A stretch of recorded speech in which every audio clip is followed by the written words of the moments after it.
تجراي خدوا آلاف. أبي أحمد قال لك أنا لا، ده أنا سبتهم ومشيت. مشي إيه؟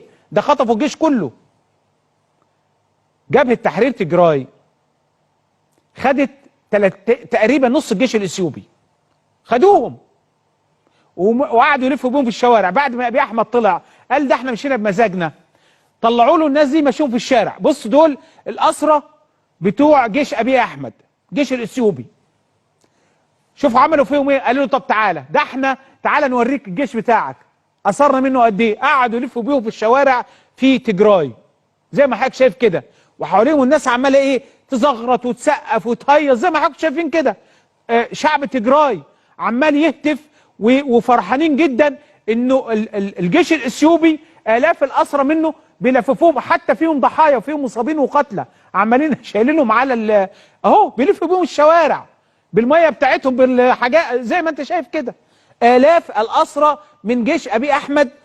الأسرى دول قدام حضراتكم اهو، خدوهم جبهة تحرير تجراي بيلففوهم في الشوارع. انت عارف لما بتاخد واحد كده تلففه عشان الناس كلها تتفرج عليه؟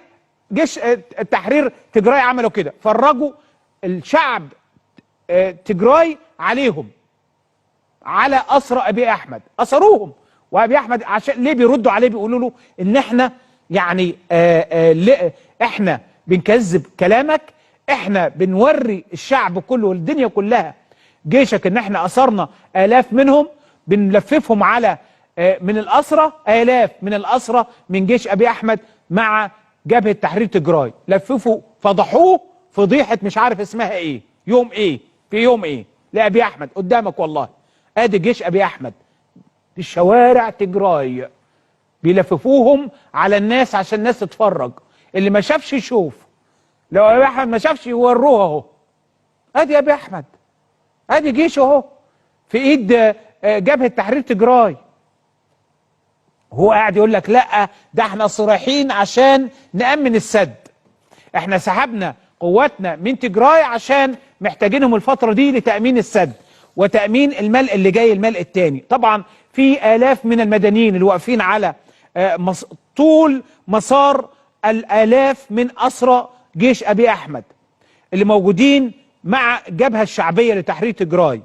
سيطروا على العاصمة ميكيلي وأخدوا الناس دول لأنه زعلوا من أبي أحمد. أبي أحمد طلع قال يا جماعة والله إحنا مشينا عشان الوضع عندنا. فقالوا له طب تعال نوريك الجرحى بتوعك والأسرى بتوعك والعشرات الآلاف منهم واللي هم بيتحركوا تحت حراسة